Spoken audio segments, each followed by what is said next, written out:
Some stories start with a single sentence that just grabs you by the throat. And this one, it was Sophia's voice in the back seat, eyes red from crying, whispering, "He promised it wouldn't hurt me, Mommy, but now it hurts so much." Yeah, that happened.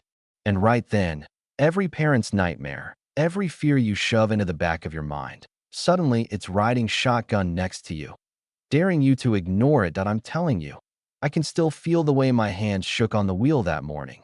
One second, I'm just picking up my 6-year-old from what should have been a fun sleepover at her best friend's house. The next, I'm pulling over, climbing into the back seat, heart pounding. "What hurts, honey?" I asked, trying not to sound as scared as I felt. She pointed to her hip, tears running down her cheeks, clinging to that teddy bear like it was a life vest. "Can we go home now?" she asked. All I could do was swallow the fear and say, "We're going to the hospital, sweetheart. They'll help." Maybe it was the nurse in me, but the mother was screaming inside.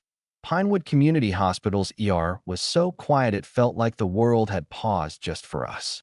Dr. Matthews, kind eyes, gentle hands, did his best to keep things normal.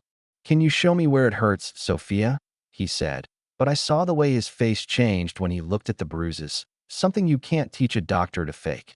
He took me aside, his voice low. "I think we need to call the authorities." The floor just dropped out from under me. Could it be someone at the sleepover? No, that's impossible, I thought. Jack and Sarah Bennett were friends, good people. But then again, the worst things happen to people you trust. Detective Harrison, 25 years on the force, lines around his eyes like roads leading back to 1,000 tough cases. He showed up, calm but focused. He listened. He didn't judge, just took notes and asked questions. "Did anything seem off at drop-off?" "No," I told him. They were building a fort, making popcorn. The girls were giggling. And yet, Sophia's words echoed in my head. "He promised it wouldn't hurt me." Those are words you can't unhear. They brought in a child specialist, Miss Peterson, to talk to Sophia. I watched through the window as she coaxed my daughter to open up, playing with dolls, drawing pictures, letting her just be a kid again for a second. "We played on the rocket ship," Sophia whispered. "A rocket ship?" Turns out, it was just a bouncy house in the Bennett's backyard, but to Sophia and Emma, it was Mars and Jupiter and all the stars in between. Miss Peterson asked about the fall. Sophia said she jumped from the highest part, missed the landing, hit something hard. Mr. Bennett carried me inside, put on medicine that stung, but he promised it wouldn't hurt. And just like that, the clouds started to part. Detective Harrison wasn't one to leave things to chance. He went straight to the Bennetts, checked out the backyard, found the bouncy house half deflated, the plastic frame sticking out right where a kid could smack into it. He bagged the first aid kit, measured, took pictures, the whole 9 yards. Meanwhile, Sarah and Jack rushed to the station, terrified. "Sophia was back to playing in 15 minutes, Sarah told him. "We thought she was okay." "I'd never hide anything from you," Jack said, looking as lost as I felt. Then Harrison interviewed Emma. "Kids don't lie about the stuff that matters, not at that age." She drew a picture of the rocket ship, pointed to the highest spot. "That's where Sophia fell." Said her dad ran out, scooped Sophia up, patched her up, gave her ice cream, and even made a new bandage with unicorns on it. Simple, innocent, heartbreakingly normal. Back at the hospital, Dr. Matthews confirmed it. The bruising matched a fall, antiseptic residue, unicorn bandage. I felt my knees buckle, relief and shame crashing over me at once. Had I really doubted my friends? But in that moment, all I could see was my little girl safe, and I'd take every ounce of awkwardness, every apology, for that peace of mind. But the story wasn't done twisting yet. That night, Dr. Matthews called. There was something odd in Sophia's blood work. Not painkillers, not anything you'd expect, but traces of a sedative, Zolarum, something you never want in a child's system. That's when the story spun again, darker this time. "How could this happen?" Harrison asked. "We retraced every meal, every cookie, every minute. And then I remembered the visit to my mother's retirement home. Sophia's favorite treat? Mr. Finnegan's homemade cookies. Turns out, Mr. Finnegan, sweet old man, sometimes needed help baking.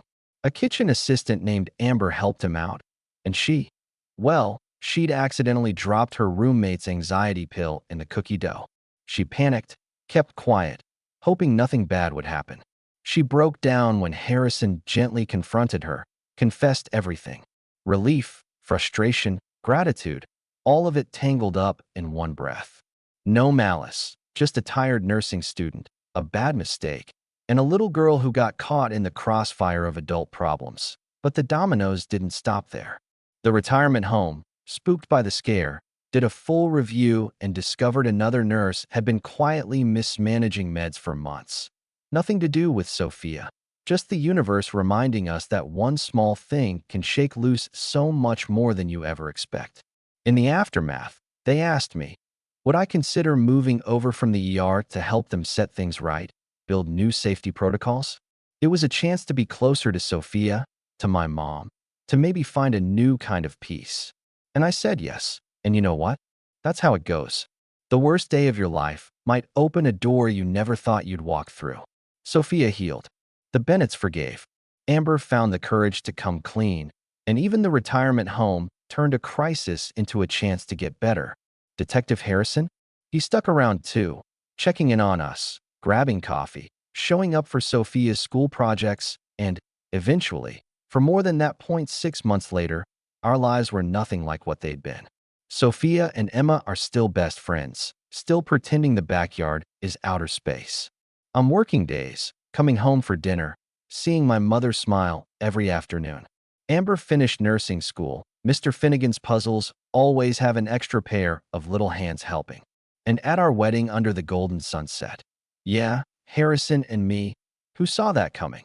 I looked around and saw a family built not by blood, but by forgiveness, second chances, and the willingness to look past first impressions. Sometimes, all it takes is a kid, a cookie, and a rocket ship to remind you. The biggest adventures start with the smallest, scariest steps. So what do you think? Did everyone do the right thing? Was it overreaction or just good parenting? Would you have done it differently? Drop your thoughts below, because in the end, the real story is how we choose to understand each other, especially when the truth is hiding in plain sight.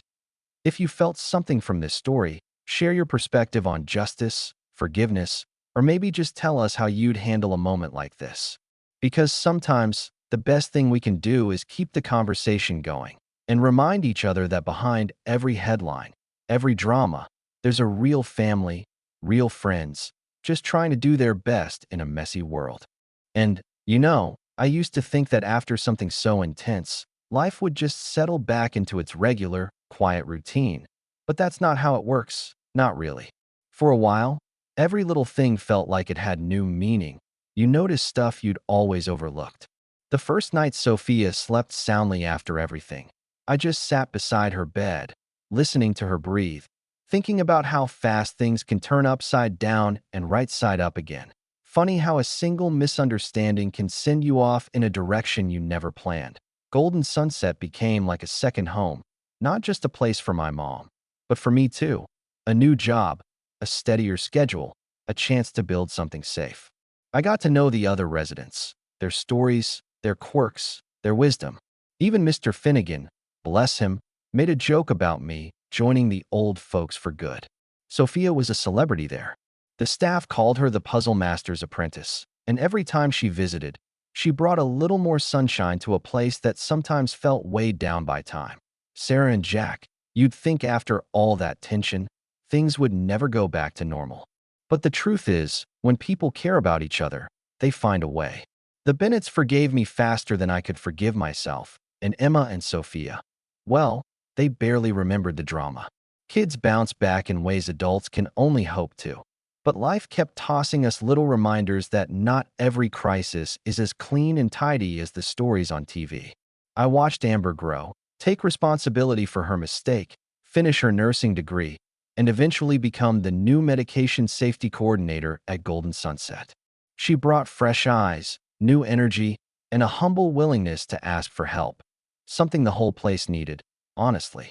Sometimes I'd catch her and Sophia sharing a secret high five in the hallway, like they'd survived some secret adventure together. And then there was Marcus Harrison. At first, I thought it was just professional courtesy, him checking in, making sure the community was healing. But little by little, those coffees turned into conversations. Those conversations turned into afternoons spent together, sometimes with Sophia, sometimes just the two of us, talking about anything but work. He told me once, "It's easy to forget you're allowed to have a life outside the badge." I laughed, but I understood.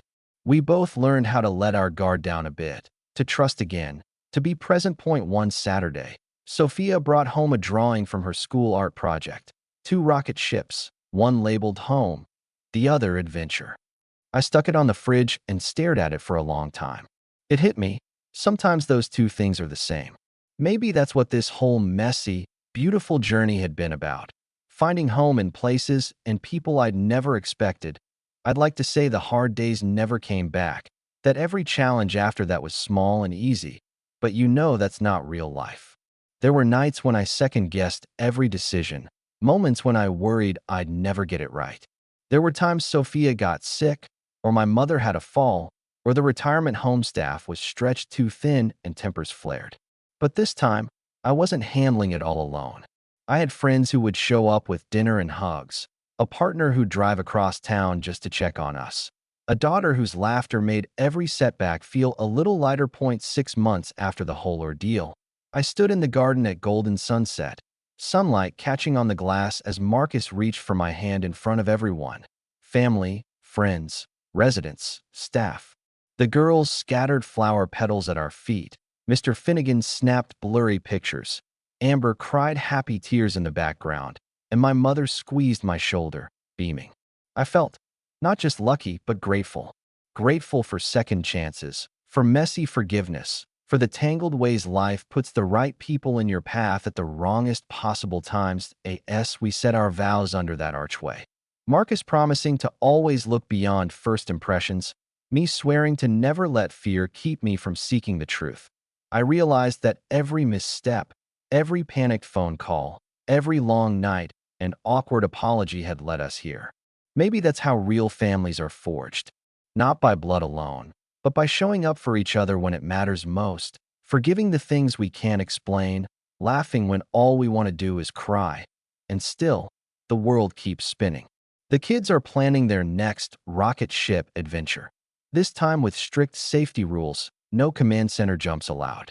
Emma is determined to teach Sophia how to do a perfect cartwheel, and Sophia's latest ambition is to become an astronaut nurse. Just in case anyone gets hurt on the moon, she says that. I look around my kitchen at friends and family crowded around a table full of leftovers and half-finished homework, and I know, deep down, that happiness isn't the absence of trouble. It's the way we move through it, together. Sometimes the scariest stories end with a kind of grace you can't see coming. I guess the question now isn't about blame or mistakes, but about what we do when life throws us off balance. Do we close ourselves off, let suspicion and fear win? Or do we open the door, let in the messy, complicated truth, and try to understand each other, even when it hurts? That's my story, at least for now. Maybe you've lived something similar, or maybe you're still waiting for your rocket ship moment. Either way, don't be afraid to share what you're thinking. Would you have trusted your instincts, or waited it out? How do you find forgiveness after misunderstanding? What's the wildest wrong turn that ever led you somewhere better? Let's keep talking about it, because sometimes the stories we share are what help us heal, and maybe even launch us into the next great adventure. Drop your thoughts in the comments. I'd love to know what home and adventure mean to you.